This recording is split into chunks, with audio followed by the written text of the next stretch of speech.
Na na na na na na na na na. Na na na na na na. Na na na na na na na na. Na na na na na na. Let me make sure that it's Tanner Carlton, right? It's Tanner Carlton, yeah. Okay, good. And you are Kiaya Abernathy? Yes, you said it right. How did you know? I think I had heard your name before. Okay, yeah. Through the, through the local scene. Through the local scene. Oh, cool. I'm known. Well, you're pretty well known in the local scene, right? You're like a... Sure. Yeah. I don't know. Well, thank you so much for coming on. Yeah. Rappahannock Radio today. Sorry to interrupt you. I know the timing's a little bit tricky on these podcasts sometimes with the latency. It totally is. It's all good. Yeah. Well, we're going to talk about you today as a musician, as a creator, an artist, and what you're doing, and some upcoming shows that we want to promote, and your new single, This Journal Keeps. Yeah. Right? Yep. Which you can find on Spotify, and is it on iTunes as well? It's on Apple. It's on basically anywhere that you can think to get music. Actually, I still need to put it on SoundCloud. All my SoundCloud buddies. Okay. That's do you okay. have? I'll do that today. It's a funny question. You'll do it today. Okay. I'll do it today. Do you have a band camp? That's a funny question, but I remember like years ago. Okay, when I was like first doing stuff, that was like the newest thing. Like everybody was like band camp, yeah, and it seems like nobody cares about it anymore. I think some people still do. I don't know. It's hard to say. Everyone has their own thing. Yeah. Bandcamp is flourishing though. It seems every time I go on there, there's like really cool music being, being promoted by the actual organization. It seems like they're doing it still. Well, that's the cool thing about the music business, right? I mean, there's so much music out there that you can pretty much get in touch with whatever your vibe is and connect to other people doing that. Absolutely, so speaking of what, tell me a little bit about your vibe. Now, for me personally, when I hear you, if it's okay if I say this, no, please do. I know that it's funny when people. Okay. No, please do. I loved it. You remind me of a combination. Are you a fan of the Fleet Foxes? Yeah, absolutely. Okay. Yeah. Like you're the Fleet Foxes, but also like Bill Withers. Oh, I will take that. I'll take that all day. I cover Bill Withers. I've covered Fleet Foxes in the past with bands and groups I love that I've been in. Yeah, so you started out actually in a punk rock band? I did. Yeah. My first group ever was a pop punk band called From Coast to Skyline. Which is what were you playing in that pop punk name? I was the guitar player, sang, I wrote. Sometimes I played synth. Synth. Yeah. Yeah, nice. It was a good time. It was my brother and a couple of our buddies from high school, and we made a pretty good run of it. That was the scene in Warrenton. It was like very much like pop rock, and like there's a lot of pop punk bands coming through. There's like a little bit of a metal scene, so like really loud music. Yeah. Like everyone just got together and made really loud noises. Yeah, so that was my first group. There's an art to that as well. Oh, there is. I mean, it's funny. I learned how to songwrite through that. Through doing that, yeah. Yeah. There's also a lot of technical work involved in punk and metal. Absolutely. That a lot of people don't hear sometimes over like the screaming or the loud noises. People are just like, but 100%. It's very technical. Yeah, absolutely. Like such like great musicianship in both of those genres of music. So how did your experience, what was the name of that group? It's called From Coast to Skyline. From Coast to Skyline. How'd you come up with that name? I think we were on the bus, and and there was a lot of from to bands, like sort of like insert name here, insert ending name. Okay. And I was just, I think I was like just imagining like when you're out at the beach and you sort of see that the thin line where the water meets the sky, like out in the distance. Just like Yeah. Yeah. That's very descriptive. I like it. Yeah, that was how it came to be. And you did that for how long? So we did that, let's see, probably like sophomore year to my sophomore year of college. So like probably 4 years. Wow. Yeah. That's a good amount of time. Oh, and yeah. you guys, you played at the 930 Club. We did. We played the 930 Club. We opened for, oh man, I'm forgetting the name of that band. It's been so long. We got a good opening gig with a band that would tour and like do shows in Warrenton, the old Warrenton scene, nice. which was like, doesn't really exist like that anymore. But we used to have shows at like the community center and like Lord Fairfax, and right.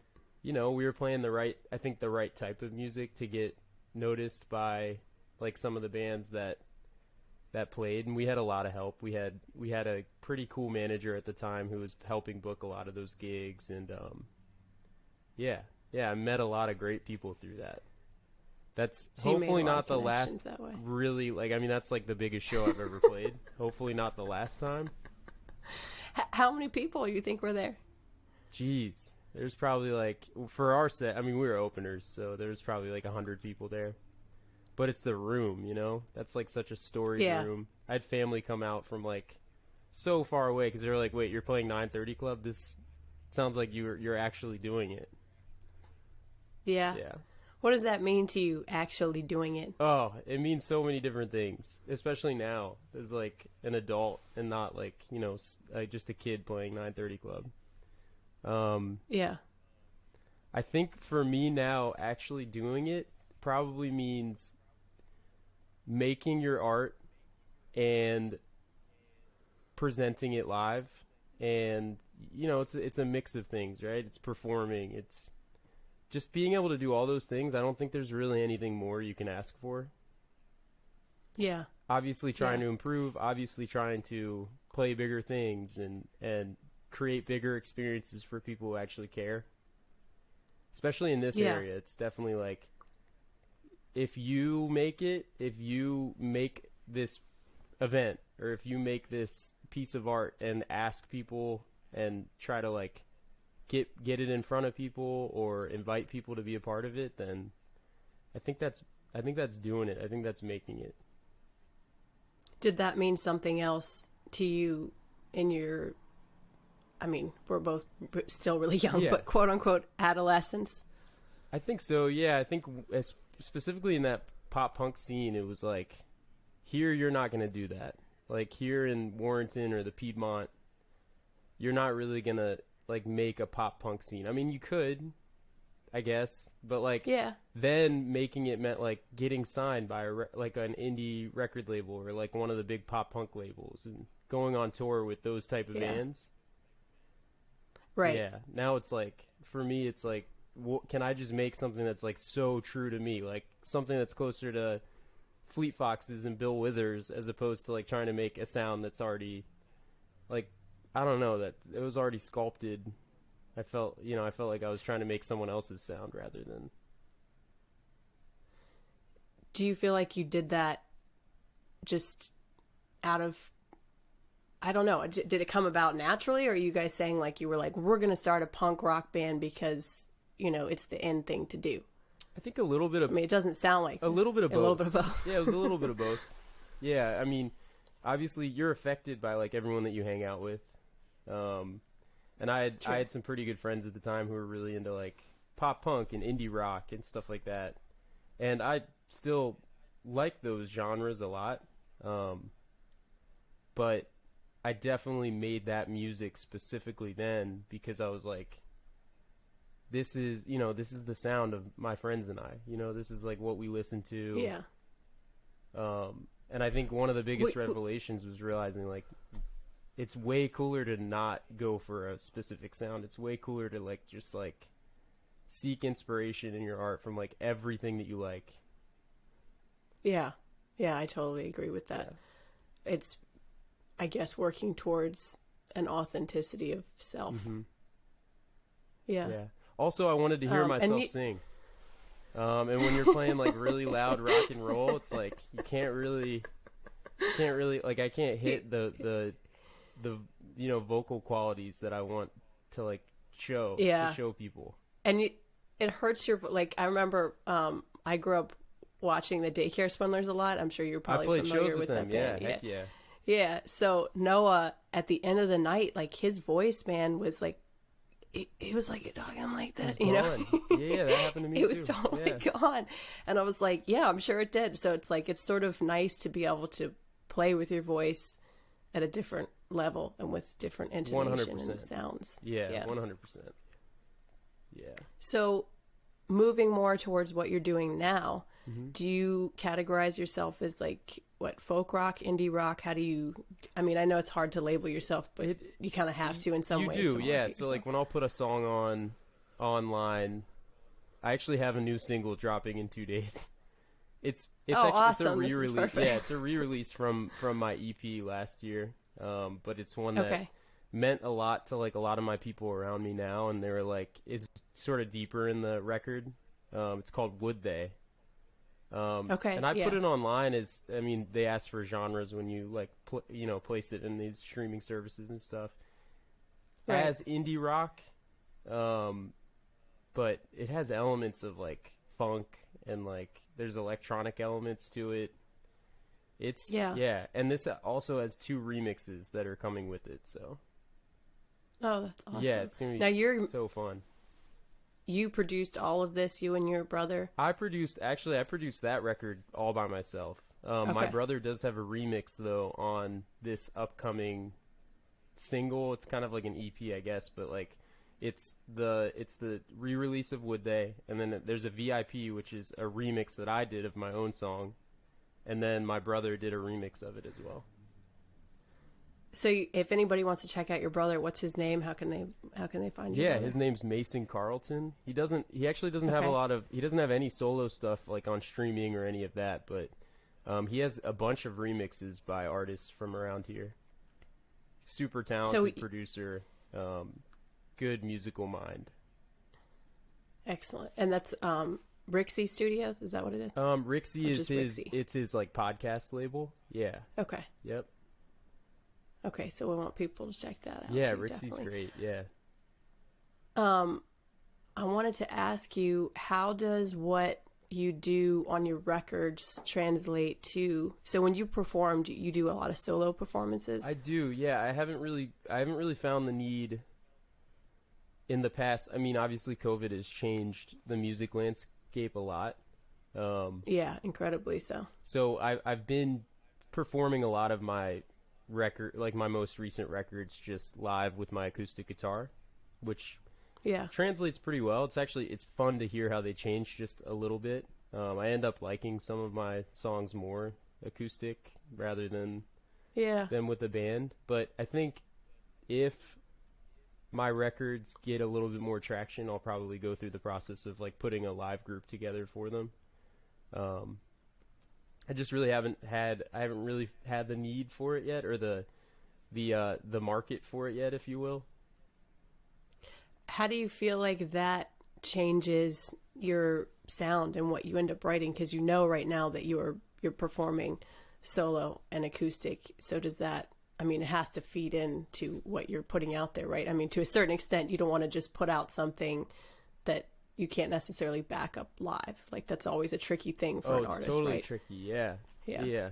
And I layered all these instruments when I did Middle of Nowhere was my EP. And I layered tons of harmonies and stuff like that. I think at the core of it though, if you can focus on like just that original songwriting, I think there's a way to articulate it. Right. If I were to get a band together, I don't even know that it would be spot on to the record then. It just have a bigger beat behind it, bigger rhythm section. So you're not necessarily one of those musicians then that believes you can recreate something like to the T. I think I probably could if I had to. I don't know that but I want to. You want it to take on like a life of its own once you get a band, I love right? You don't want to be like, guys, come on. Yeah, I love a good live recording too. So like the idea of putting a band together, I know I'd be trying to live record whatever like new piece of art that happens then, you know? Right. Yeah, because you have sort of like an improvisational element to your songs too. Like, you know, the latter half of some of your songs gets really sort of psychedelic and jammy. Yeah, Where does absolutely. that influence come from? Oh, well, I wish I could say I was good enough to be like a jam musician. I'm really not, but I do like losing myself to music. So I think it usually comes from that. I mean, a lot of my stuff can start instrumental anyways, so I'm just like studying and feeling that music for a long time, and I'm like, I want there to be a place in specifically a live performance, but also just on a record where people feel like they can lose themselves to it as well. Yeah. Yeah. Yeah. I definitely identify with that. It's funny that you say though that you'd like to be good enough to be able to call yourself like it's just ironic to me because in my experience, like, so I don't have anything out personally as a musician on like Spotify. Everything's like really underground and on SoundCloud and Bandcamp.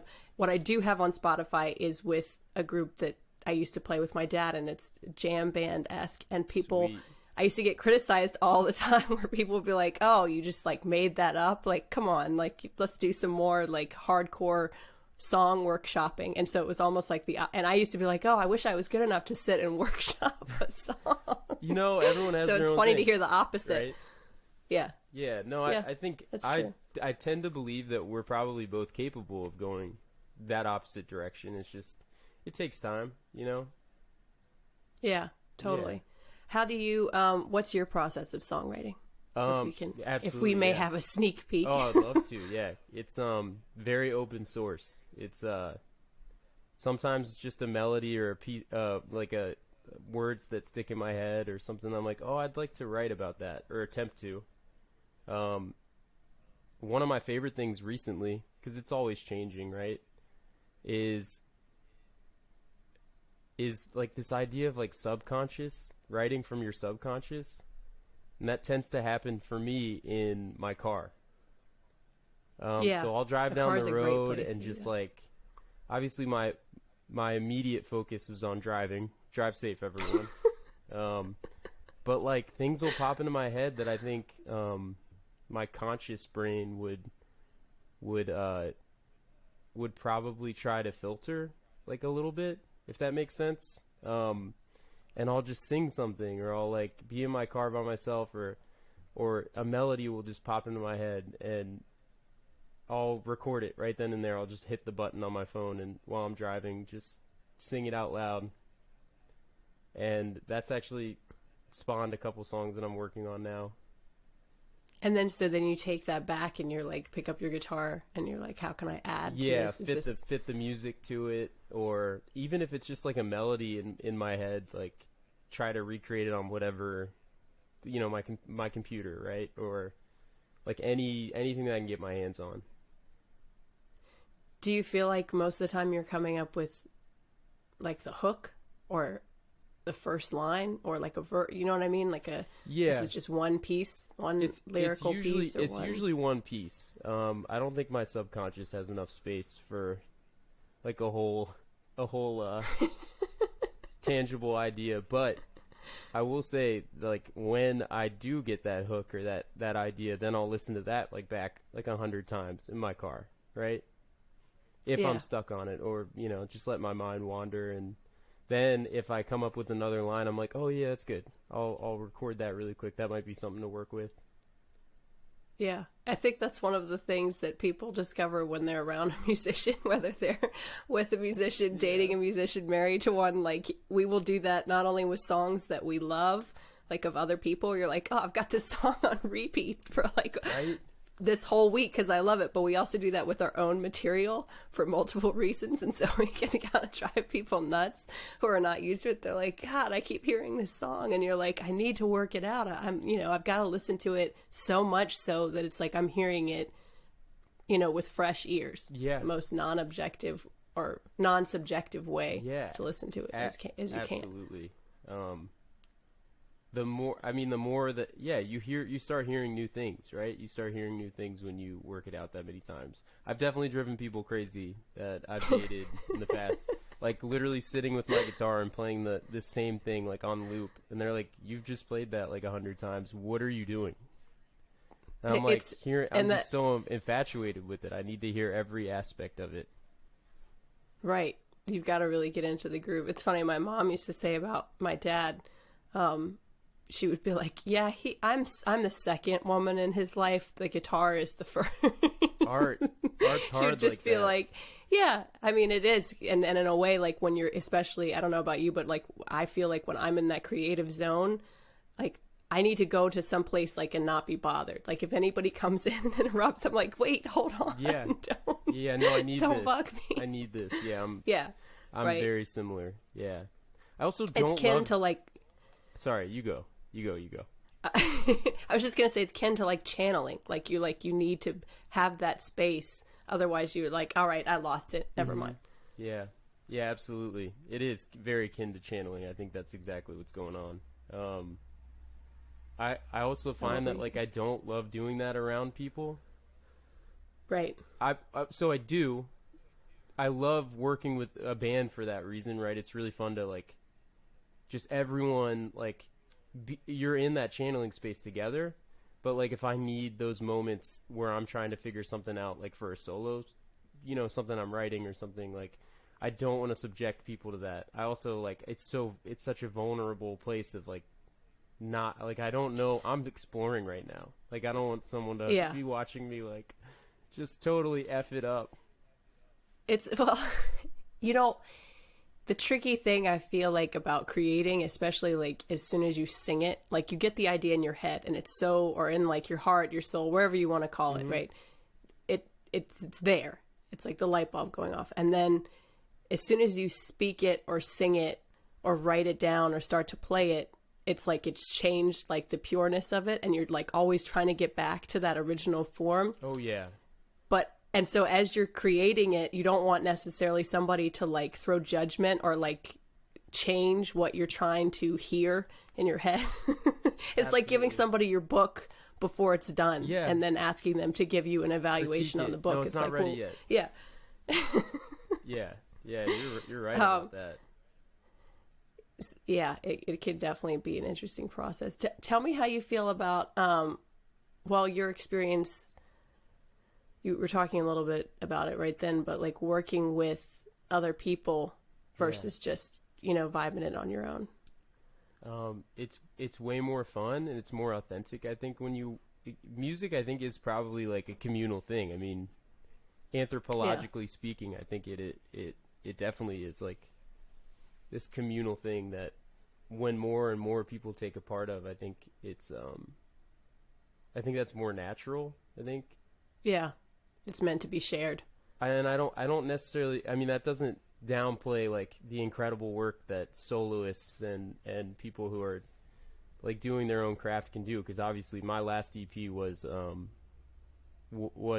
just sort of me tracking every single instrument, like a madman. But I was like, I was definitely craving that like feel of making music with other people, which is why I dropped This Journal Keeps. I was like, okay, I have this New Year's resolution. I'm gonna try to drop something every month. So I was like, I'm gonna get people together in a room and we're gonna make a record the old style way, like all at the same time. You're gonna get a reel to reel too, right? No, I don't know how to work one of those. You could lose a lot of stuff that way, but it sounds really cool and like warm it's so good. Yeah, it's so good. And that could be like something in the future if someone can actually record me. Basically everything in my power that I could do, I was like, I'm gonna get people that I care about and know in the room together, and we're gonna perform this song. And like I love my last EP. Like it means the world to me. But This Journal Keeps specifically, like there's just something about the energy of being in the same room as people, and like you can hear and feel that energy on a song. Yeah. in a recording that Yeah, I think you miss sometimes with like these solo pieces of work. Yeah, that's true. It's a very catchy song. Like Thank you. It is constantly stuck in my head, and every time I like go back and I'm like, let me revisit his library. You know, I'm about to have him on. I want to dig deeper into what he's doing. Oh, yeah. But like I always play that one first because it's the most recent one, and then I'm like all night long, like waking up in the middle of the night, like this journal keeps, and I'm like, what does that mean? Like, what does it mean to you? Like, I know it means something to everybody. You know, that's the joy of music, the gift of music, is everybody gets to take away their own meaning. But what does it mean to you? Well, I don't think it's like super deep by any means. It's kind of just the idea of consistently having a to-do list, and feeling like I was behind, like sort of on that to-do list, and how that can creep into the stuff that I'm writing in my journal, right? Like writing, I do a lot of songwriting in my journal. That's kind of what I meant by it. Yeah. And just the weird interplay between, I think, life and trying to also create art. I think I was just trying to document that, maybe. I don't know. Yeah. Now you're a busy guy, right? I mean, you're also a teacher, right? So your day job, tell me a little bit more. You're like, yeah, I'm that is like a total thing, especially these last couple weeks. I've been feeling it. I am a gym coach. Okay. I was part-time before the pandemic, and my schedule was basically like half teaching and coaching, and half music. The pandemic came around, obviously, and wiped the schedule clean for music, so I took the job full-time. Now, music is coming back in a big way. Like, I've played a ton of gigs at the end of the last year, and obviously this year my calendar's filling up again. But I'm still full-time gym coach. So, yeah, I'm very busy. I'm actually coaching the boys basketball team, too, at the school I work at, so just like every night. Just every night. How do you find time to, balance that, especially because a lot of musicians stay up late, like working on their stuff, whether it's writing or editing. I mean, I know it's hard to get away from a project. Like once you're in it, like you can be up till like 4 o'clock in the morning, right? Working on something, I try not to stay up till 4, but I definitely do some late nights. Luckily, I don't have to be at work too early because the gym classes don't start until a little later in the day. Keeping a calendar helps, that's important. So you feel like you have a good boundary between like your music work and your gym teacher work. Like a pretty good. Sometimes I want to say it doesn't get blurred. It's a pretty good boundary. Like I said, I literally subconsciously write in my car on the way to work. So, and I'm listening to music I'm listening to music the whole day, right? Like I play music for all the kids. Like yeah. So music is like always in my mind. And surrounding you, yeah, as it should be. Yeah. How do those two personalities overlap for you? Like the teacher personality. I love that question. Good one, Kiaya. That's a good one. This is one that I've actually struggled with for a long time because I actually, my other passion is soccer. So I was pretty like competitive soccer player my whole life, and I was always like, you can't be a rock star and you can't do both. It's not a good look. It's a weird look. You're reminding me right now and I know you're friends with him, right? Of Mo. Yeah. Absolutely. He was like, I can't be a basketball player and a rock star. Right. You must choose. Well, and so I think part of my like most recent life's work is to understand how those two things can like actually cohabitate, because like sports and music actually, I mean, pretty naturally fall together. It's rhythmic. It's like this. There is something there. But yeah, how do they work together? I don't know. I mean, I don't even know the answer still. I'm still searching for it. Definitely a fun one to search for though, because I play soccer like at least once a week. I played on like a pro amateur team during the summer. I had to cancel some of my gigs for it. Oh, wow. Yeah. How did that make you feel? I was really happy that my band was like, no, we'll figure it out. You got to do this, because I play drums in a band. So. Okay. Yeah. What band is that? It's called AP Project. What kind of music do they play? Do you guys play?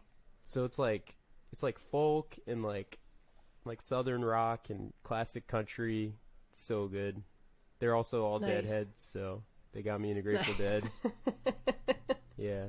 Oh, well, there's hours and hours of that to check out. Oh my gosh. Yeah. No, I love it Yeah. so much. They're the best. Like such a good family band. Yeah, very good. Yeah. And great improvisational band. They go on Right. forever. Yeah. Absolutely. So, I want to ask you one more thing about this, and then actually I want to ask you if you wanted to play some music. I know we talked about totally. you playing some music live on the show. What in your... So you said with the two personalities, the two overlapping personalities, right? The teacher and the rock star. Who told you that those two things are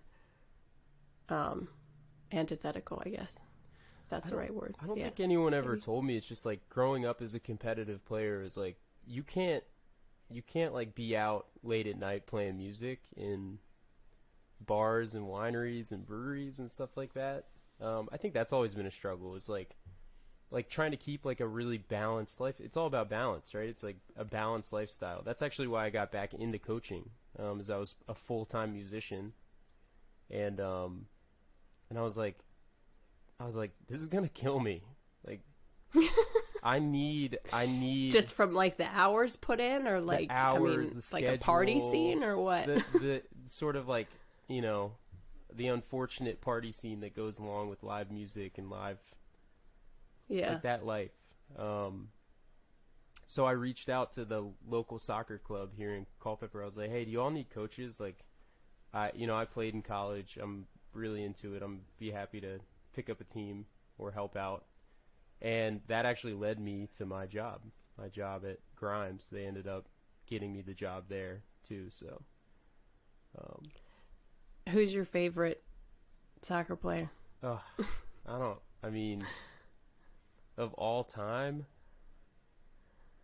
geez. Or right now? Right now, it would probably, like, are you a Messi or are you a Ronaldo? Definitely 100% Messi. Okay. I'm left. That says a lot about your personality. It does, yeah. I'm also left-footed, so I like left-footed players. So probably Are you Messi. left-handed as well? Yeah. Okay. Mm-hmm. So you have to have all your guitars specialty made, or No, I learned how to play right-handed. Wow. It makes my playing style really weird, which you might see a little bit of it. I don't know how much of the guitar will be in the shot. Yeah. Well, we'll have to make it in the shot so we can see the weird stuff. Right. Yeah. Yeah. It's strange. It's clunky. It's weird, but it's really rhythmic. So. Do you feel like part of what I know I said one more question, but this is a follow up. You can ask as many as you want. I got nowhere to be. It's the day off. I don't have school today. Oh, that's right. It's what? It's President's Day. It's President's Day. Salute. Right. I'll do. Right. So, do you feel like part of the two personalities and trying to find yourself in there is just sort of like the role of the artist, though? Like, no matter what you would be doing, you would still trying to do this ultimate search of, or this journey of finding yourself, and it's just, that's how artists take on life. I think you're probably right. Yeah, I think you're onto something there. Art can very much consume your life if you let it. Like, I could be in my room, this studio room that I've made, and just like not want to go outside and just let it sort of consume my time and like my energy. But you wouldn't though, because you know also how you can also hit a wall that way. Yeah. Like you'd be like, I have to go outside and like lay in the sun for a minute and, you know, just get some inspiration from like regrounding. Absolutely. Myself. And being in, especially, I mean, during COVID, it's been harder, but like being part of a community is like, that like inspires my writing all the time, you know, just like trying to storytell based on what I see and hear and feel from like people around me. So I think it's like such a worthy balance to try to achieve. I tend to write like really kind of mellow, laid back stuff, but I'm also like I said, really into sports. Like I'm really into energetic, like high intensity like activity. And I think I'm also like continually searching for like that happy medium of like that sound and feeling with the art that I make. I think that's a fun thing to like try to think and connect. Well, it is, but don't you also have like an EDM and hip hop sort of like affiliation? Yeah. Like in your background? I was in a like an indie hip hop, EDM. I don't even know how to, indie R&B. I think is probably a good description for it. I was in a group like that during college. I feel like that really lends a hand for like your rhythmic structure. Like the structure of how you deliver your lyrics is very, like the flow of it is different from typical music of that genre, I would say. Yeah, thank you for noticing that. Yeah, I definitely I definitely learned a lot through like working with that group. Group was called Goody. Shout out to all the Goody fans out there. It was definitely it was a discovery of like, a different side of my artistry. I didn't rap, but R&B singing isn't like typical. It's certainly not pop punk singing, which was, right. the venture, the band that I had before. But it definitely lent itself well. We did like a fight song for the school that we went to. Like we did like really big beat, like hip hop stuff that like worked well. Like they would play it at basketball games and stuff. See, there's one of your many connections to sports right now. Can you think of any event? I mean, look at everybody. I didn't watch it because I don't care about football. I'm just gonna say it. I don't care about American football. I did watch it. It was actually a good game. But I don't watch American football. It was the only game this season that I watched. It was actually pretty tight. It was a tight race. I heard that it was good, and everybody was freaking out about the halftime show and like how great that was. And it was nice. Yeah, it was good. It was fun. I guess my point of bringing it up is, can you think of anything that you're trying to like get hyped up about that music isn't involved in? Like sports is, I mean, just think about like Queen and We Will Rock You. I mean, right. How you like hear that song and you're like, yes, even though, I mean, I'm not a big Queen fan, but like I will get hyped up when I hear this song. Oh, the song's great. Like, I mean, they nailed music, it. They nailed it. They totally did. Yeah. And it definitely gets your blood pumping and get you all excited for action to happen. Yeah. So, I mean, music it sets the tone for whatever feeling you want people to have, whatever emotions you want to. It infiltrates everything. Put out. Yeah. In a great way. Yeah. I mean, there's no doubt. Like if music is playing in your head, in your mind, like and you're feeling music when you're playing a sport, you're gonna do better. You're gonna feel better about what you're doing. Do you have a song that plays in your head when you're like kicking ass and taking names? I remember soccer? I was like, I don't have one in particular these days. I feel like, I mean, I obviously listen to music on the way if I'm playing a pickup game or something. I remember this one time though, there was this like Brazilian folk singer called, his name's Sway Jorge, I think is how you say his name. And I was going through like a really hard time in my youth career. Like the coach I had was like, he was so mean, and like it was a really competitive team. But I remember I didn't want to get out of the car. I was like, oh, I don't want to go to this practice. And that was what was playing in my headphones, and I just carried that song, like one of his Brazilian folk tunes like through that whole practice is like just gave me life. So like even in like a darker place, like I feel like just made me upbeat, made me feel like all right, yeah, I can play. You like created your own vortex of energy with that song. Yeah, so good. So before you play something, what do you want or what do you feel? You talked about authenticity as an artist. Yeah. But as a creator, as an artist, do you have anything in mind that you want your listeners to feel when they hear your music? Like, what is the takeaway that what is the vibe you're trying to send out? What is the emotion you want them to feel? Hopefully a little bit of everything, depending on the song. It's a good answer. I would love, I really want to make music that, recently I've really wanted to just make music that makes people feel like they can get up and at it. Or dance. Like, I really like dancing. But also, I mean, you know, I connect, you know, everyone, I feel like a lot of people claim they don't have every side to their personality, but like, I definitely think that I connect with songwriters that take you to darker or more somber places or more thoughtful places as well. So like, I think there's parts of my music that can do that too. Yeah. I don't know if that's marketable by any means. Like, I really don't have one lane when it comes to making music, you know, for a listener. It's just, how big of a concern is the marketability of your song or you put out a lot of EP, or I guess singles. yeah. So every time you want to continue to put, you know, your goal right this year is to put one out every month. Yeah. Which least. There's one coming out, right? At least. Yeah. Well, I might put out a couple EPs in there too, just depending on like what like presents itself. I have so much music, like I do it all the time, you know? Yeah. I probably have like 150 I'm sure you have a backlog unreleased. too, right? Yeah. Yeah, like 100, probably 150 like on my machine, like that are just unreleased like ideas. Does that drive you nuts? No. You like that you have that stockpile? I think it used to drive me nuts because I was like, this is so cool. Why am I not releasing this? But now, like, at least in this phase in my artistry, I'm kind of like, just release it. Like, I'm okay now. It doesn't, like, if it doesn't do well or if it isn't perfect, I don't care. Like, let's just, I want to release it. Like, I want to let people hear all these ideas.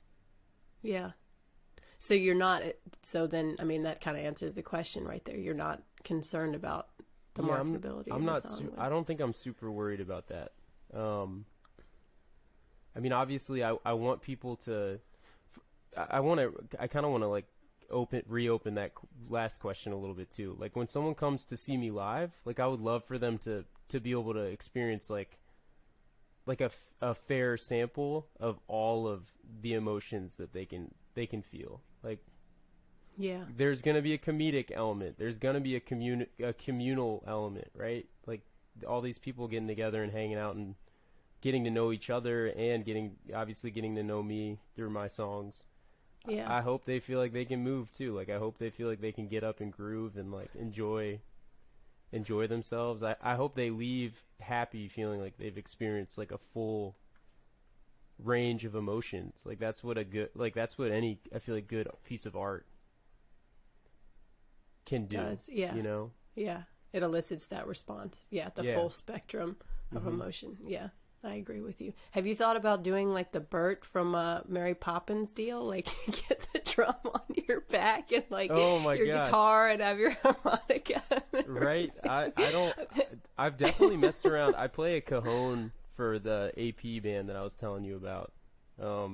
So I would love to do some guitar work with the foot pedal that I have for, like, just to give myself like a backing kick. But I don't know that I struggle with the harmonica. I don't make it sound good. You know what I mean though? Like the full, like, cause you mentioned dancing, and I feel like I don't know. Do you feel like it can be a struggle sometimes to get people to dance with acoustic live music? Like, without, I mean, as a drummer, you know, like, without the drum, they're like, they can be vibing, they can be like digging it, but like, it's not the same without the beat, unless you got like a You gotta strong be real foot good. action. You gotta be real good. You gotta be real. Yeah, you gotta be really good. I've been watching. Have you ever heard of Paco de Lucia? No. Oh my gosh, I don't. I know that this is our first time meeting, Kaya, but like, You're gonna judge me on the fact that I don't know who he is. No. I was gonna say Okay. I feel like you'd like him. I don't know why. You know what? It's just because I'm enamored by the videos that I see of him recently. He's like a classical Spanish guitar player. Oh yeah. Yeah. And like I think Like if I flamenco? was that good, I could probably make people. Yeah, it's like flamenco style. Yeah. And like who was all the of big all these brother videos, sister act back then that everybody was really into, like Gabrielle and Rodriguez or something, remember? And like you'd hear it all the time, and you just make you want to dance. It moves like, you. I know what it you're moves talking you. about. There's a lot of Yeah. snapping and like Every video that I've seen of this guy lately, because it keeps popping up on my feed now, is like they start with just like a weird like clapping rhythm, like. And he plays on the guitar too, like he's on the like Mm-hmm. he's tapping on the top of it and stuff, right? Yeah, absolutely. Okay. Yeah, We'll check him out.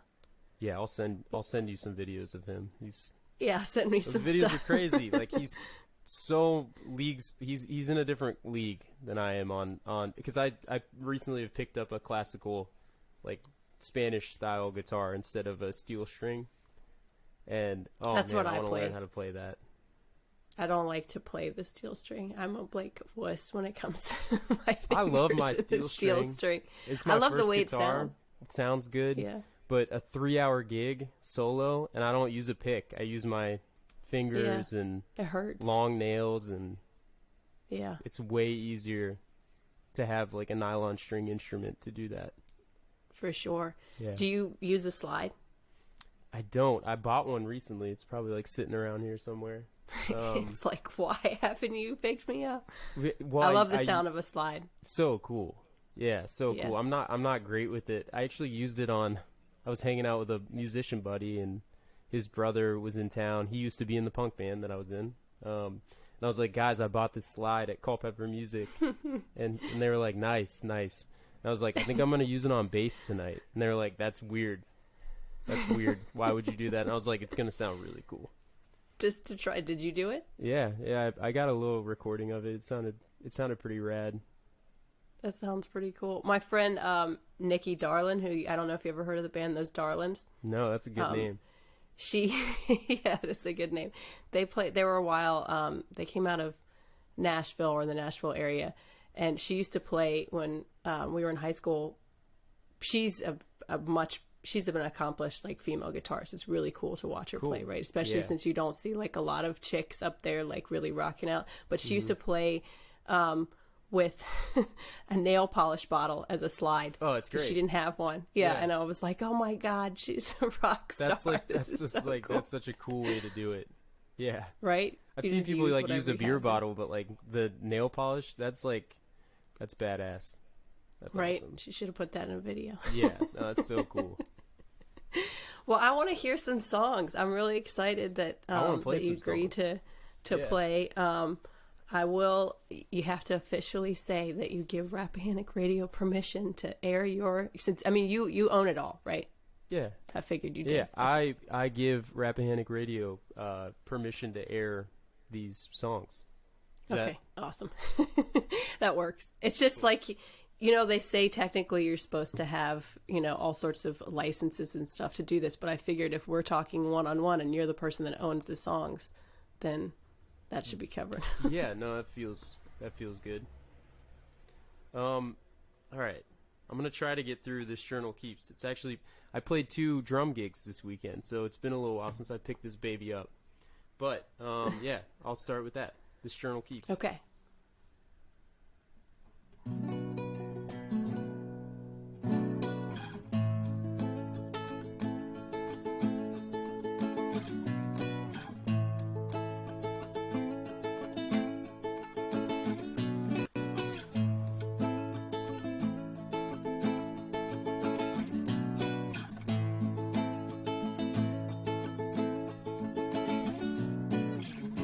I'm always tempted just to flaunt my choices, I'll always wonder if I can just get by. Yesterday I took my car to the shop, so tomorrow I can be at work on time.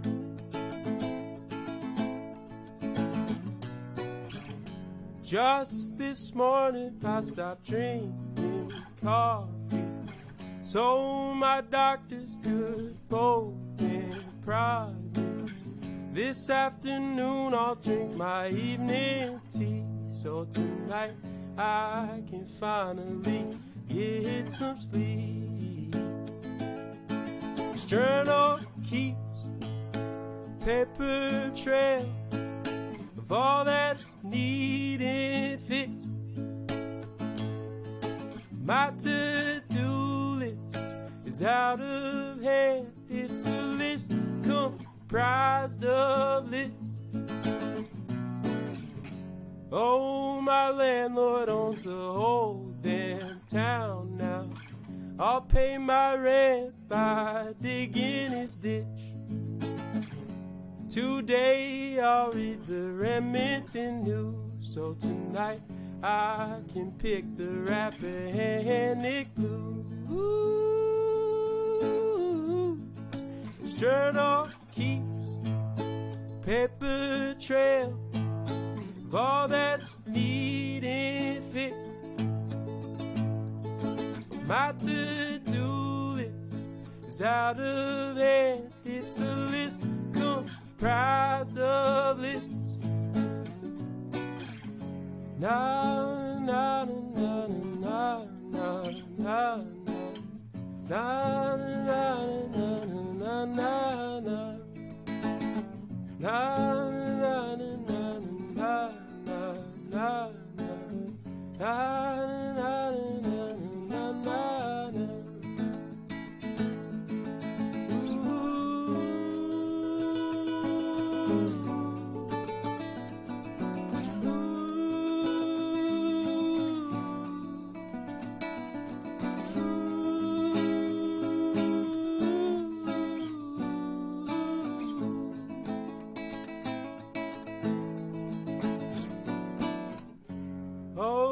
joy of responsibility. I may be running out of time. Oh, this list keeps growing longer until this list leaves you behind. This journal keeps paper trail of all that's needed fixed. My to-do list is out of hand. It's a list comprised of lists. This journal keeps paper trail of all that's needed fixed. I'm proposing a new idea. It's a list comprised of lists.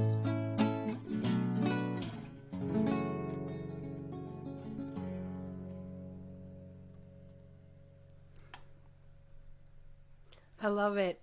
Thank you so Thank you, much thank for you. sharing it. I hope the sound quality's all right. I only got one mic over here. Okay. I mean, it sounds good on this end. Cool. So, I mean, Good. hopefully that will translate well. Yeah. It definitely, the authenticity will come across. Like you said, just put it out there. Yeah. Good point. Good point. Yeah. I think that's very danceable. Like, I feel like at the end, I had to close my eyes. I was like, I need to fully groove to this song. Yeah. Yeah. Thank you. Yeah. Please groove on with it. Yeah, absolutely. That's one of the best things about music, right? Is like you said, you can totally lose yourself in a song. And I think that's probably the addictive quality for a musician. And they might try and hide it with other addictive things in there. But really the true addiction is when you lose yourself totally in the music, and you don't have to think about where you were yesterday or where you're going or what you're even doing right now. You're just there. I agree. Yeah. It's meditative. It's Yeah. the It's healing. best. It is. Yeah. Yeah. Do you want to hear another one? I do. Please. All right, I'm gonna premiere this one. Oh wow, this is sneak peek. Yeah. I think that by the time this uploads, because I have really slow internet, yours will probably already be out. I actually wasn't gonna play that one next. Oh, you were this not? is even cooler. Yeah, this is like a news drop, if you will. Ooh. Gina Catalano, who I know that you've talked to before. Yeah. Her She and was I on wrote Rappahannock Radio. Nilsi, for anyone who has seen the interview or seen Gina's stuff. Her and I actually have been sculpting a release together. So I'm gonna play like sort of the demo of that. Okay. Yeah, this is like first look. It's called Past Life Regression. I'm gonna roll my sleeve up because my buttons are gonna click. That's a good catch, right? Is, right? That song It's is like you'll be hopefully- playing and then clicking as you're playing. Like, damn it, I can't stop. I might have clicked that whole last song. Is that what it was? I thought I only heard Did you one, hear and it it? was just slight. But I thought it was on the mic, but I guess it wasn't. I guess it was your. It was just. It's probably my buttons, wasn't- folks. It's my buttons. That's another song for you. It was the buttons. Well, like, that's my flamenco style. It's just my buttons tapping the. Yeah, Right. right. What were you gonna say? I interrupted you about the buttons. Oh no, it's okay. I think we're planning on releasing this next month. Next month's yeah. At So, when you guys collaboration. play at Jackleg. I think that'll probably be the day it comes out. Yeah. Okay, is that March 18th? That sounds right. Okay. I'm sorry that I Jackleg. don't know that off the top of my head. Well, I was looking at the poster because actually I pretty much know everybody on there, and I was really excited. I was like, oh, this Yeah. is so Oh, cool. what Like a I good know everybody month. on Yeah. there. Jackleg and- is doing awesome music programming. Yeah, they seem like it. Yeah, so Jackleg in downtown Culpeper, right on Davis Yep. Street. All right. Yep. Cool. Yeah, so this is called Past Life Regression. I originally wrote the song just like trying to detail this strange thing that I did called a past life regression. And I thought You it was did an interesting one. thing. I did. Yeah. It I'm was- gonna have to ask you questions about that after the song. That sounds good. It is. Okay. It is very strange. It was cool. It was cool, and I tried to Okay. write a little bit about it. And Gina is, an incredible artist who's open to brainstorm and songwrite about ideas when I'm like scared to write about them. So, yeah. So here it goes. All right, past life regression. Yeah.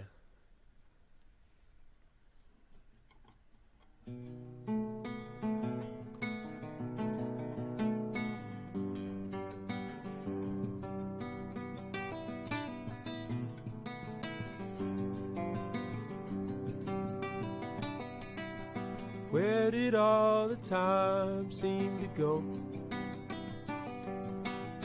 Up till now, from several years ago. Everything I wanted was hard to find. Everyone I needed was right here the whole time. Saw you in a past life regression, walking through the desert unoppressed. Bombs they dropped that sent us through the grave. Now I'm trying to figure out how I can say it. Way down, always up until now.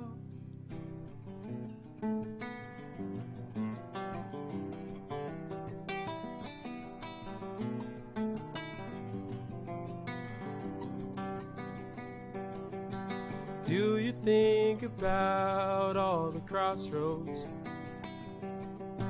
the ones we crossed in life and lives before? Isn't that the turning of the wheel? Is the universe something that we've already explored? Way down, always up till now, break ground, find more ways to explore.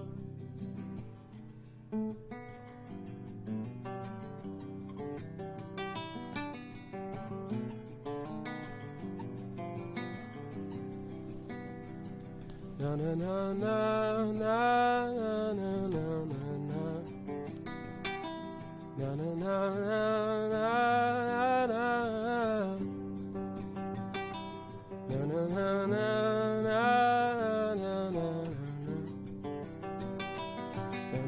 na na na na na.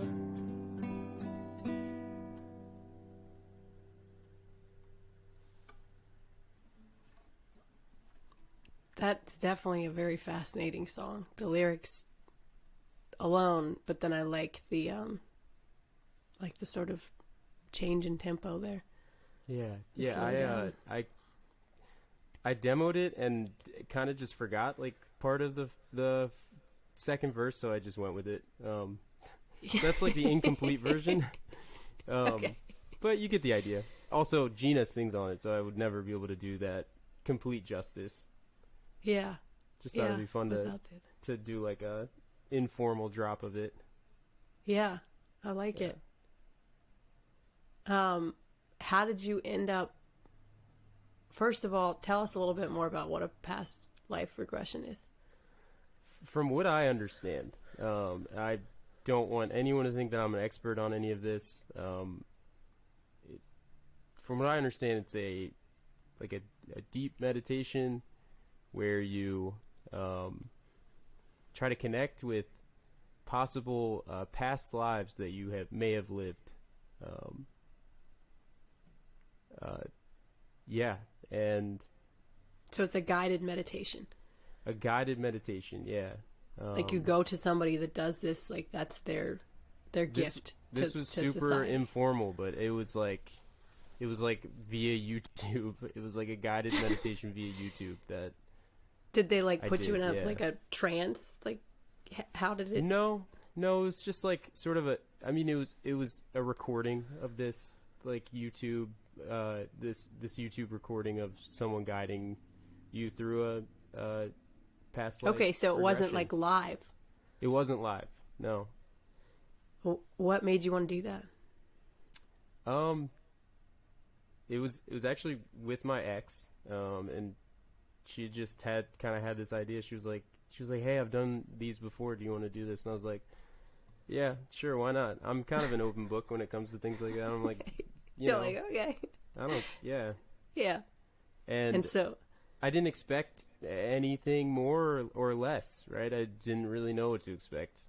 I certainly wasn't expecting what I found or imagined or whatever I experienced. It was pretty interesting, and I tried to write about that a little bit, but like never really talked about it. And then I found this chord progression, and I was like jotting down lyrics, and I was like, oh, these feel good. And then I was like, oh, you know what I can talk about and can sort of connect these two ideas, that past life regression that I kind of like haven't really thought about in a long time. do you feel like it? I mean, I guess there's no way to really tell, right? How much of it is imagination and how much, so you must believe, or you sort of believe in a past life, in past lives in general? I certainly think it's possible. Yeah. I don't know. Yeah, I was definitely shaken feels like a word that I'd use there. I feel like you saw visions that didn't belong to you. I was like, what? What am I? In my wildest imagination, I don't think I could come up with this. Is what it felt like. Right? Yeah. Again, yeah. I don't know. No, I mean, I'm totally open to that kind of thing. I'm not, so I don't want you to think I'm like throwing judgment out there. No, I don't feel like you're, okay. No, I don't feel like that. I just want it to be well documented that I'm also open to it, and just kind of like, yeah, it was a cool experience. It was, Yeah. yeah. You're open, but you have like a healthy skepticism of it as well. I'm trying to have a healthy skepticism of everything, right? Yeah. Yeah. Right. Yeah. I think that's a good way to be. Yeah. For the most part. Right. Right. I mean, you don't want to just blindly be like, I mean, I feel like sometimes in life and oftentimes like as an artist, like you feel a lot of like passion for something and you're like, I know this to be true in my heart and my soul because of this, Yeah. and that and da da da da da. And you have to sometimes be like, well, that may be, but let me think Yeah. about this a little Absolutely. bit outside. No, absolutely. I think we're all, I think it's human nature to be like really inspired and like almost addicted to that personality of like this is my passion, or like this is the fire, like that like this is the truth, right? Right. Truth is a very interesting concept. Yeah, and I think even, well, certainly with my own art, like I'm just kind of like I'm doing this because it feels good. It feels good to like do that. I don't know that it's, I mean, in some ways, I think that's an example of a passionate truth, is something that feels good and feels like the right thing to do. But I would never, even with my own art, be like, this is the only way, you know, like this is the end all be all truth, right? Right. Like a prescriptivist or prescriptive attitude towards something. Yeah. Yeah. I think, I don't know. Healthy skepticism towards even my own like art and craft, I think that keeps me sane, I feel like, for the most part. Yeah. Yeah. Yeah, that's a good way to look at it. So do you feel like I know just a few moments ago when you talked about writing that song, sounds like you were kind of working on another bit, and then you were like, oh wait, let me go back to this thing that I kind of almost blocked out Yeah.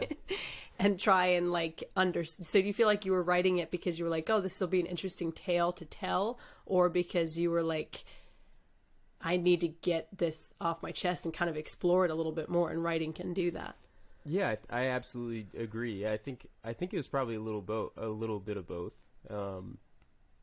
I love taking two ideas when I songwrite and sort of connecting them, just sort of randomly, right? Like it's like, you know, I was kind of just like freewheeling on that. Really, the first half of that first verse is just like what felt right to sing when I was playing the guitar, and I was like, these ideas, like these feelings are real feelings that, you know, I've felt, and I'm sure other people have felt, even if they are like, you know, like they're kind of ambiguous. They're not ambiguous, but like, and then I was like, wait, I can also detail, like this kind of feels close to the experience that I felt when I did that past life regression. So that's when I sort of linked the two paths together.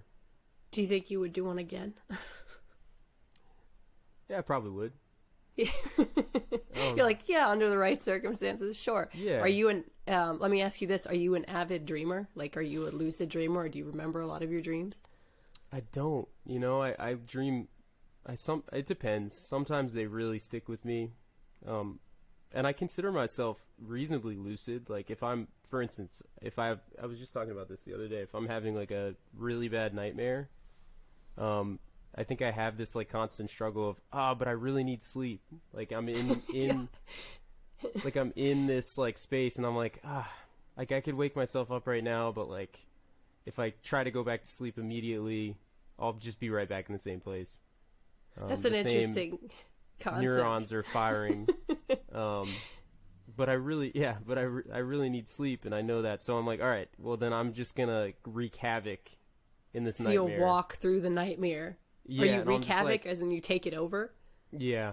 That's like when I think that switch flips. Yeah. Like for me to be like, oh, you can lucid dream. Yeah. It's like that's totally. Me remembering. That's like the totem, if you will. Yeah. Right? Like that's like, yeah. You're like, I've got control here. This is my dream. So, you know, I need to sleep. Leave me alone. I really need sleep right now. Can't do this. Do you ever get, so, I mean, that song came from a meditative state. Is that the first time that you've had inspiration from like a meditative state or from a dream state or anything like that? I've definitely written songs based off of like dream states. Yeah, I think it's been a little while since I've written something like sort of from a dream, like a sleeping dream state. All my songs are based off of dreams, right? Dreams of writing a song and communicating. That's a good point. Yeah. But like a sleeping dream, I've definitely written songs off. I mean, there's such strange things sometimes. Right. You know? Yeah. And that's another thing you have to have healthy skepticism over. Absolutely. Like, you don't want to just wake, I mean, especially some of the weird dreams like one can have, and you know, wake up and be like, you know, too much of it. What does this mean? Because it'll drive you completely insane. Oh yeah. Yeah. Yeah. I agree with that. Just now you said something really interesting. You said writing, I'm going to botch this. That's okay. But something along the lines of, you know, of course you write from a dream of trying to communicate to people. Yeah. Mm-hmm. Is that why you feel like, so you grew up in a musical family, right? Yeah. Mm-hmm. So music was already in your blood and already around you. So, I mean, you were going to be a musician anyways, like, right? Whether you became a doctor or not, you probably still play guitar on the side, or at least you would have played Hopefully, as a younger kid or something. I think that's what everyone in my family would have hoped. Yeah. But I guess the cliche question coming then is like, why are you a musician? Why do you do what you do? Is it to communicate who you are? That's a good question. Sometimes I don't even think I have a good answer for that. I think so we touched on it a little bit early, like that release, like that creative release of like losing yourself in music, I think is what's driven me a lot later in my career. Later, I mean like in this part of my career. Like you really become like addicted to that feeling of like releasing yourself to music, and in that moment of yeah.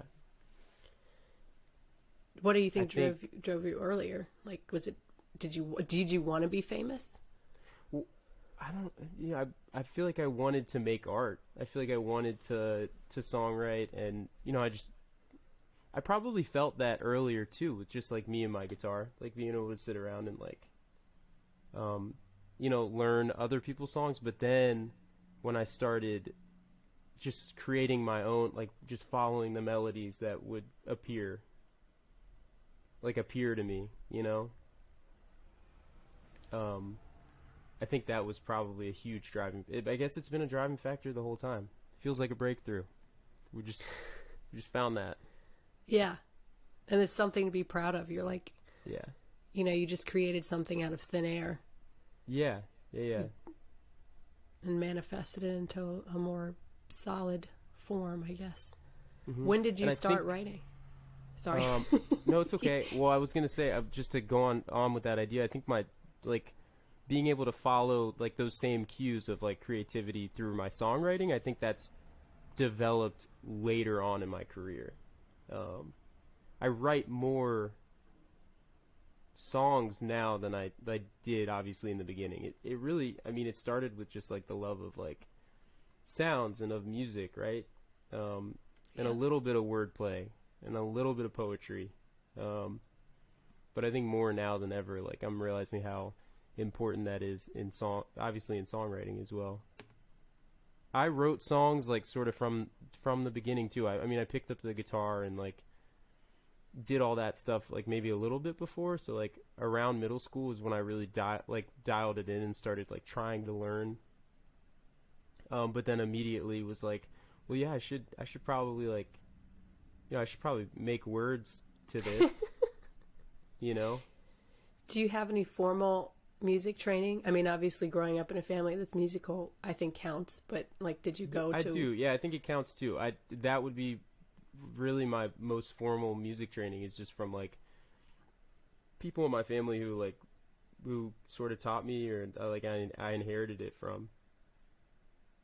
Who I played was in music band class for 1 week in middle school. Just 1 week. 1 week. I did love it. They had given us the, like the shiny sax. I got my shiny gold saxophone and practiced a couple nights, but I handed my mom the sheet at the end of the first week. She was like, "We can't lie to your teacher every week and tell her that you're practicing. I'm not going to sign this." And I was So like, wait, is that you playing saxophone the beginning of what is it, No. Whirlwind? Okay. No, I wish. I was Oh like, my that's gosh, a really so nice pretty. saxophone. Yeah, Oh, and it's yeah, nice no, and that like is- mellow. Like I don't like an attacking saxophone. Oh, he nailed the part. He Yeah, nailed it's it. beautiful. That's actually one of my good friends, Daniel Walker. I think it was his birthday yesterday. I need to reach out to Happy him. birthday. Happy birthday, Dan. So, Happy so belated. did your mom play? Did your dad, like who in your, like just your whole family? Did you come from a big family? Yeah, I'm one of 5. Okay. Yeah. And my dad like was in a really kick-ass cover band in the 80s. So he had a lot of old gear. His whole family, like they had like a family band, I think, when they were younger, and like all my uncles on that side, like most of them can pick up an instrument and like sing a song, That's great. And then actually my mom's brother was the one who taught me to like pick and play folk music. Like when I was in middle school, he was gave me guitar lessons, and he's great. Uncle Dave, Uncle Dave. he like spent time in Nashville, and he's a songwriter, and he definitely cares about the craft, and I think he instilled a lot of that in me, like going into that phase of like trying to write my own songs and play my own music. My mom has great taste in music, so she obviously played that for me growing up. My dad has a great taste in music as well. Respect. What kind of music did your dad play in the cover band? So they played like pop hits in the cover band, but like really great stuff. Like I think so like they would do like some of the synth rock stuff that was popular in the 80s. Obviously they did like, they were like good enough to play weddings, so like they had a good like pretty big song. So they list. did like Time After Time, and They probably did that. Yeah. I think they had a saxophone player. I know he sang a Bob Seger tune apparently, and they would always play that for us when we were young, and be like, and my mom would be like, your dad actually sang this one. He wasn't like the lead singer. He was kind of like, it seemed like the band leader, because he would like book stuff, and I mean he played rhythm guitar and would like get on the keyboard and stuff like that. But did you grow up watching him, like not just play at the house, but like did you go to his gigs? No, he had to quit the band when it was all time. I come from a blended family, so he was the new stepfather of 3 children, and my mom was like, "Look, like you got to get a real job." No, I'm just kidding. No, I mean, it's hard. It's hard. Late nights, gigging life. It's different. It's also just like what you said. I mean, well, nobody back then could have predicted something like COVID, but like it's very, you could plan a wedding and they could cancel it, or, something could have, like, it's sort of, I don't know, what's the word I'm looking for? It's not as like, it can be intermittent. It can be, it can be intermittent, and it could be, I mean, if you get sick, you can't, necessarily, like you got a cold and you don't get sick leave, you don't get insurance. I mean, it's a hard life. I mean, my dad so I grew up watching my dad play music and play gigs and weddings and stuff like that, but he was a carpenter during the week. Like he'd play all weekend and go to band practice during the week and then get up and be a carpenter. Yeah, so that's a busy life. That's not easy. Yeah, no, it's not. I wish that in some ways that, like, having witnessed that, I don't know how you feel about it. Obviously, everybody feels a different way, but in some ways... I'm so sorry if you hear the sirens and stuff in the background. I live in Culpeper, like, in town. Do you have, like, a sweet spot, like, over Davis Street? You have one of those cool apartments? I'm actually... You do. I'm a block off. So I'm on East Street, but I'm right on Main Street. And That's nice. It gets loud. I bet it does, but it's cool because you can go to like gigs and then just walk home. Yep. Go to Jackleg. That's awesome. Is that picture taken at Jackleg? Which one? Your the picture for Journal Keeps. Yeah. Okay. Yes. I've never actually been to Jackleg as of yet, but I was like, you gotta come out. There's a lot of good music this month. Yeah. I want to come out. I want to try and play there. Oh, there we go. Oh, come on. Yeah. But thank you. What I was going to say is I wish that people would take musicians and art in general as like a legitimate occupation. I feel like it should be taken more seriously. Like I think a lot of times, and it ties back into what you said at the beginning, which is where people are like, oh, you're actually making it.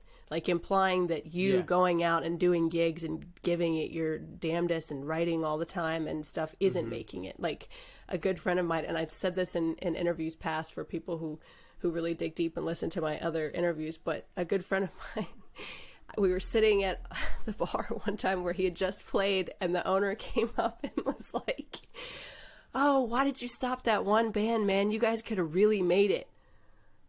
Like, and he was just like, you know, or no, not just made it. You guys, the word he used was you could have gone pro.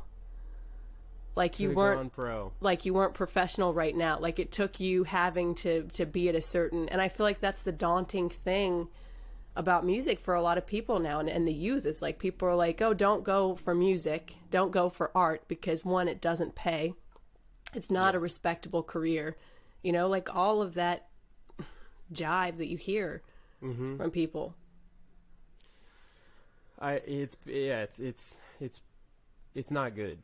It's not. I certainly don't think it marks a healthy society. You know, if that makes sense. Yeah, and people need it. People do need it. I mean, people absolutely need it.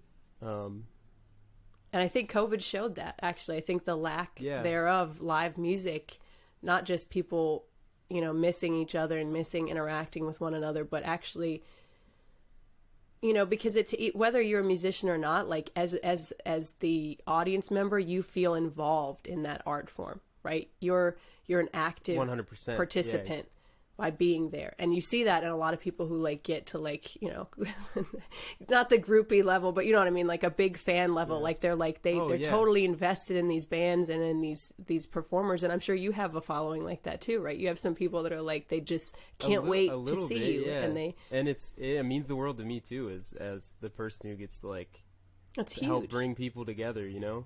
Right, exactly. And I feel like that, you know, people saw how much that role, you know, it's needed.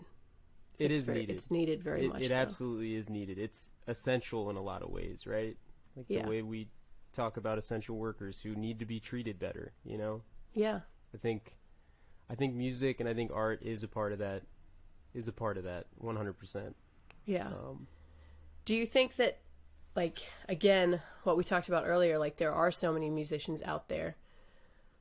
Do you think, I've heard a lot of people argue that the problem with the music business right now, or one of the biggest problems, is that the market is flooded. It's saturated. Yeah. I think that's one way to look at it. I don't necessarily. I wish I had the answer. I don't necessarily think that like any of these people, any of us, right, would be getting better reimbursement if there were less of us. I don't necessarily believe that, you know? Yeah, I don't either.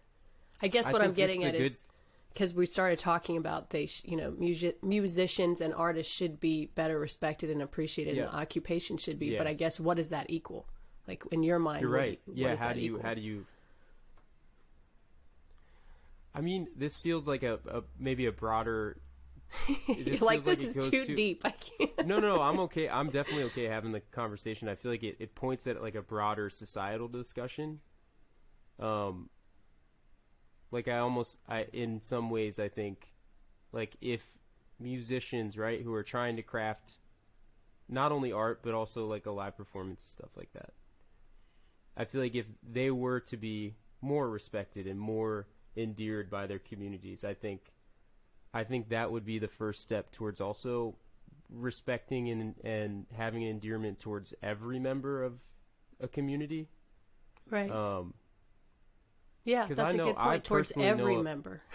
I personally know a lot of musicians who would benefit from things like affordable healthcare, actually affordable healthcare. Yeah. You know, things like that. And I think when we talk about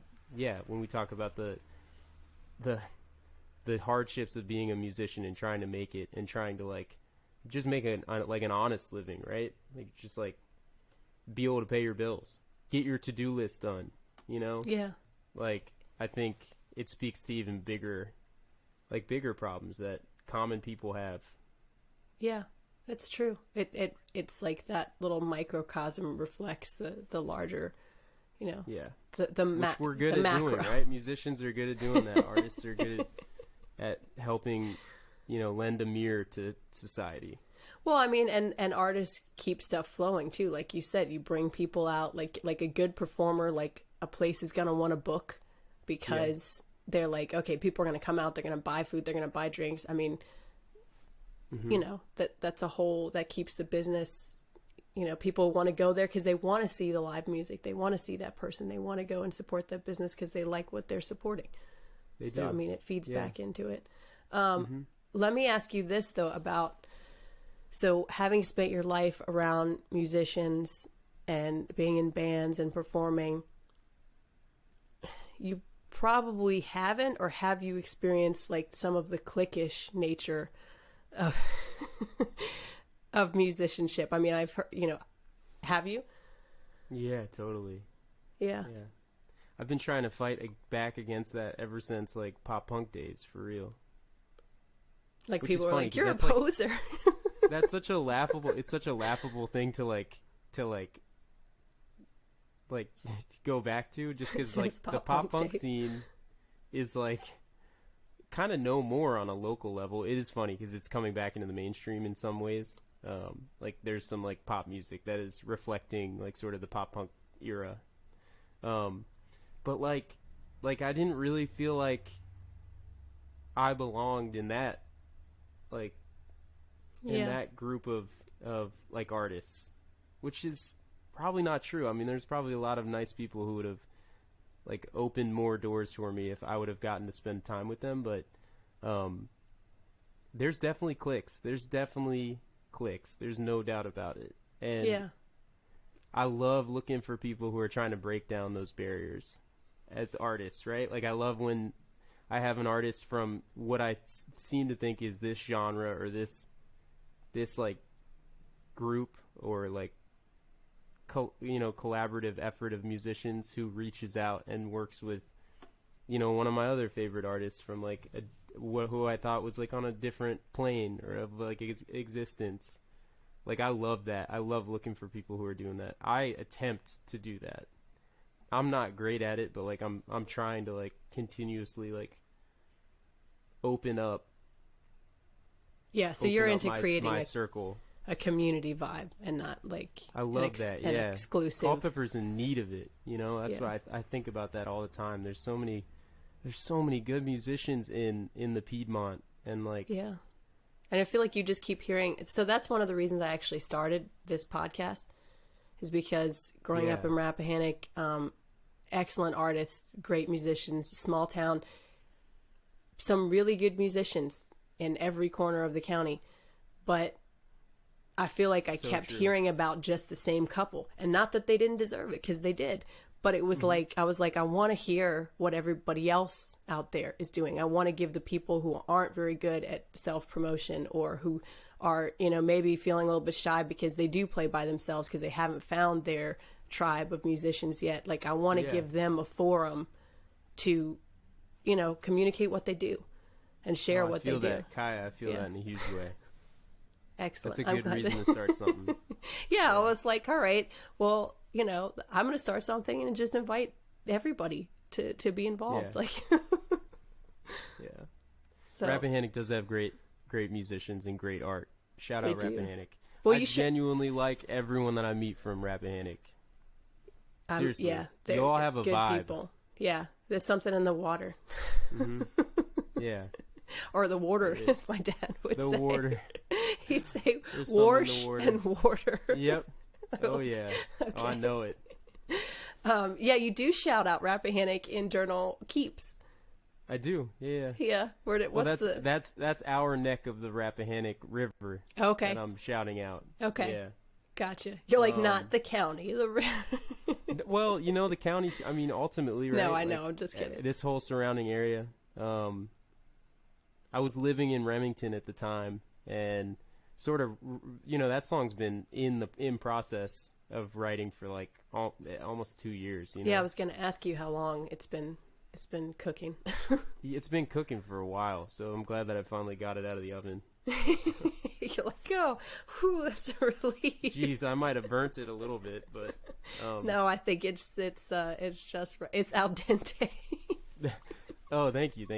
Yeah. I prefer al dente. Right. Yeah. Go ahead. There's actually an old blues tune called, I think it's Rappahannock Blues or Rappahannock River Blues. I need to look up the artist. I want to do that right now. I'm sorry that I'm pulling my phone up because it'd be wrong we're in for the me not. age. That's part of it, Yeah. Age. I love when a song or a piece of art references a place that we all know. Yeah. So well. I think that's just, I mean, it makes you feel like you have your own, just like you were saying, like you have your own tribe of people actually like care to document and make art and think kindly about something that you do, And it's an important time to recognize that, because as the music business has changed so much, I mean, one of the beautiful things, but then also some people are going to argue the downside is that anybody can put music out there, right? You don't have to move to LA. You don't have to move to New York to get into the scene. And I feel like, unfortunately, for such a long time, I think we broke down community, connectivity, because it was like brain drain. Like, I know growing up here, everybody was like, just leave, just go somewhere. Yeah. They were like, just go somewhere else. Like, don't stay, and I feel like and there's nothing wrong with going and traveling and living somewhere else. That's not what I'm not dissing that at all. I'm just saying, of course not. I think it's important to be able to also look to your surrounding community for support in your art form. Yeah, I agree. I 100% agree. Not have to necessarily go somewhere else to be, valued. Yeah. And I think just to like sort of stem off of that idea, like musicians in this area, I know we were just talking about how we could be treated better. There's absolutely room for improvement. Are actually treated. There is a market. There is money that you can make in this area playing music. So I think it's worth also developing like our own artistic voices here as well. That's a good point. Something I want to ask you about, though, is do you find, now I know on one of your, I can't remember, gosh, what is it? In the back of a bottle shop? Is that what what is it called? Back of the bottle shop. Or is it on the face of a magazine that you cover Abel, which I love. I'm just going to say it, like I love that. Yeah, I was like, oh, that's so cool. He covered the Weekend. Yeah, it was fun. That was a good time. We used to gig with that song a lot, so I was like, I mean, we've worked it out. Why don't we record it? Yeah, it's a great cover. Well, what I was going to ask you is, like, you're welcome. Some of the times I found, now I'm just getting back into it now that I've had my son and, I've come full circle again to it, but I used to gig a lot, and I found that if I didn't have like a cover list, because for a while I was like, I don't want to do covers. I just want to do my stuff. And people were like, basically, we're not going to book you if you don't do covers. They were like, we want people to come out and drink and sing songs like to what they know, And I think sometimes for an audience member, like what we talked about earlier, like the active participation, they don't want that. Sometimes they don't want that. Like they want it in the way that like I mean, I guess you are actively participating to sing along with the cover song, but not in the same way as to sit there and trying to understand a whole new song and an individual from the level of like where they're projecting, you know? Yeah. Yeah. I So- mean, everything that you just said, I agree with the sentiment. I totally understand where you're coming from when you mentioned that. Do you feel like you had to change what you were doing gig-wise to make sure you got gigs, or you were already used to that because you've done a lot of Actually gigs? wasn't. I actually started in a similar place as you, because I was, when I started, I was like, okay, we're going to make this type of music, right? And this type of music is, I'm in middle school and then high school. Like, I'm not trying to get bar gigs or anything like that. Right. We were playing like Couldn't. local.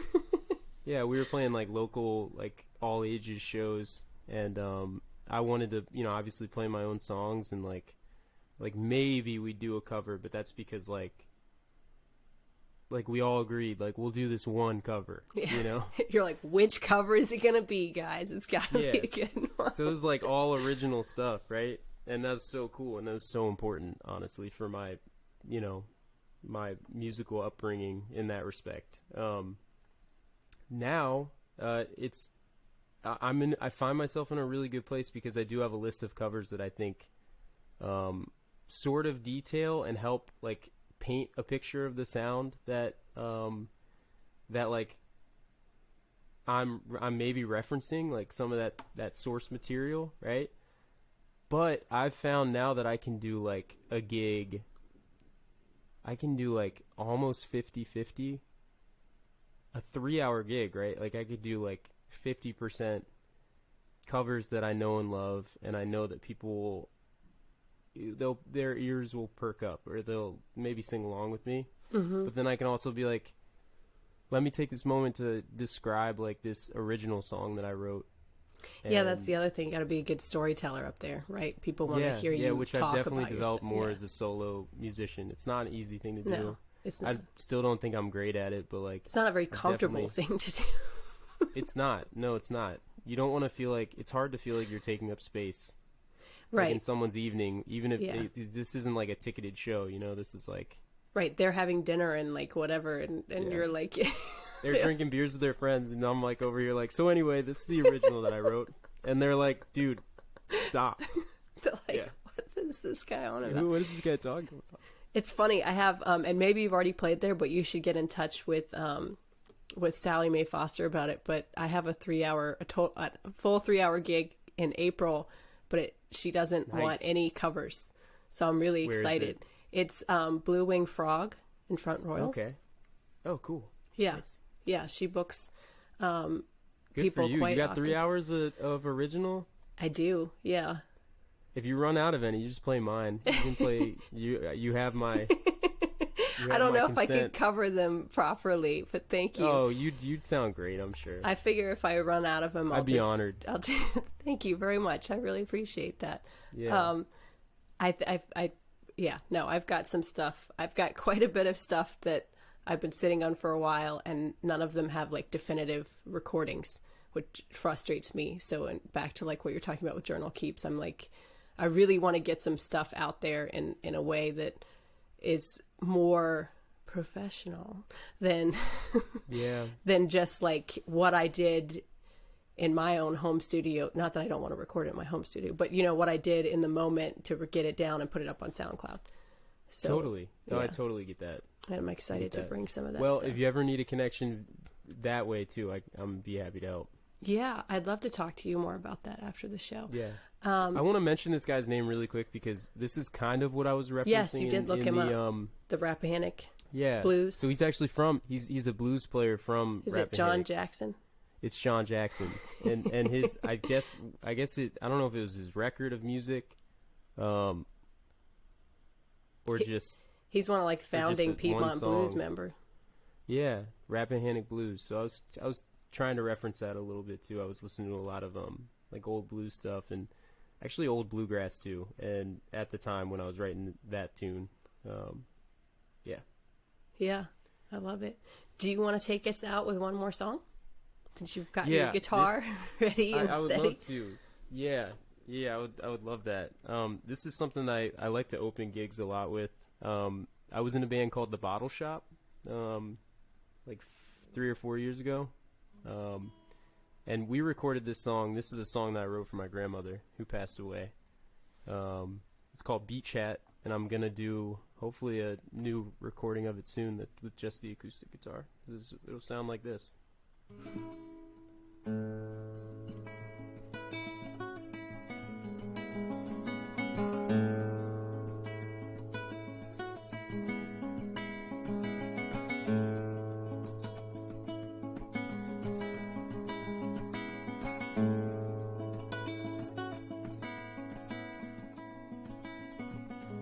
This old beach hat, doused in sand and mud, is taking me back to a place I knew I'd become.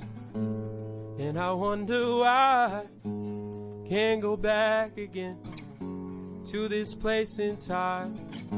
It's always in my mind, so grab me lightly. Don't let go.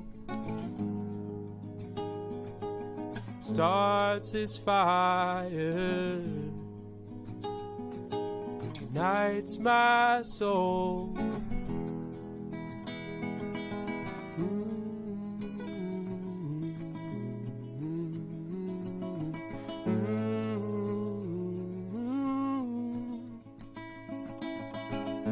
This old place, this old time, I knew you would find in the back of my mind. When the moon shines over the beach, may you walk through the sand again. This old beach hat, seen the sheltering sun, it's taking me back to a place I knew I'd become. And I wonder why can't go back again to this place in time. It's always in my mind, but I believe that we something more to see. Different light explodes when I could see the spokes of the sunlight. Yes, I believe that we something more to see. Different light explodes when I could see the spokes of the sunlight. What a bright light.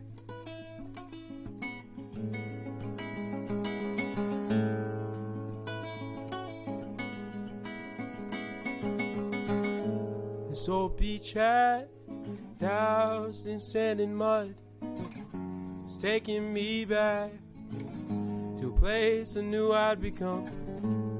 And I wonder why I can't go back again to this place in time. It's always in my mind. I really love that song a lot. Thank you. I love the sentiment of it and the idea that you are like holding on to this precious moment that it will live forever within you, but you know, and you get to visit it. I guess that's the gift of memory. That's the true gift. But to actually want to go back, you know, and be there with someone that you love and you care about and you miss, that's no longer here, you know, physically. What was her name? Her name's Elizabeth Carlton Occhio Grosso. Occhio Grosso? Yeah, her second husband. That's beautiful. He actually just moved away from Culpeper. Shout out Grandpa Ben. That's a good shout out. That's and Elizabeth. That's a worthy tribute for sure. Absolutely. Grandma Liz. Grandma Liz. Did she play music as well? No, she didn't, but basically all of her kids did. She didn't even she must have sing in the shower. She must have had it in her. She must have done something. I think my grandfather was in. I think he was in like a barbershop quartet or That's something cool like that. That's very cool. Yeah, I like that. Mm-hmm. Well, Tanner, thank you so much for coming on Rappahannock Radio. It's been a true joy to speak with you today. I really feel like. Yeah, me too. Thank you so much for having me, Kiaya. Yeah, This is a very fun conversation. We could talk for a long time. Yes. I feel like yes. even more than this. It's been awesome. Well, hopefully we'll get to talk in person soon and play music in person soon. Yeah, that would be awesome. Do you have... I'd love that. I would love that as well. So people should go to tannercarlton.com and they can get in touch with you to book you there and check out all your different social medias. And what other gigs do you have coming up in March besides the Jackleg gig on the 18th, I think it is? I'm gonna pull up my calendar right now. Okay, perfect. So I don't goof these. They just show up and so actually they're like, where is he? Actually March 4th I'm at Jackleg. Okay. Opening for a surf rock band called the Surf Junkies. Okay. And I am super excited for that. That's gonna be fun. It's 9 to 11. These guys are like super talented musicians who do instrumental surf rock. To like the Ventures. Yeah. They reached out to me and they're like, hey, like, can you help us get booked down in Culpeper? I was like, dude, I will do my best. Let's try to figure this out. That's awesome. So it's kind of a new thing for Jackleg to do like a 4-piece band in there, but we're gonna clear out the space and I'll do an opening set. Hopefully opening. I don't want to follow them. It's gonna be a very hard act to follow. And there's gonna be some surf rock. I like the surf rack. Rack. Surf rack and roll. I said it. And then I think AP just booked a gig. I'm gonna be playing drums with them on the 12th at Blue Quartz Winery. Okay. Which I don't know where that is. I just got the text about it literally like an hour ago. I think it's down like on the way to Charlottesville. Oh, sweet. Like cool. Like past like Ducard and all that. I'm sure you played it. I've been to Ducard. Yeah, I played there once. Yeah. That's. I mean, I might be botching it, but I thought that it was down over near like Etlin and near like on the way to White Oak Canyon. Oh, it sounds awesome. Yeah. I love it. That's such pretty land. Yes, it is. And then the 18th with Gina. Okay. With Nilsey, as she goes, her stage name goes. And I think we'll be releasing a new single that you might have heard a snippet of today. And Past Life. Yeah, Past Life Regression. And then the 19th with my band AP at Bald Top. And then 26th at Death Ridge with the AP project. Shout out to my AP fam. I love them so much. They're so great. And on Spotify too, right? They're on all the music platforms. Yeah. Actually, we're releasing our first original single on the 26th. We just... Yeah. Cool. So much good music going around, y'all. Get involved. Yes. You know? I love that. On that note, yes, get involved. Right? That is the good one to leave on. All right. Thank you, Tanner. Thanks, care. Thanks, Kiaya. Yeah, good to see you. You too. Na na na na na na na na na na na na na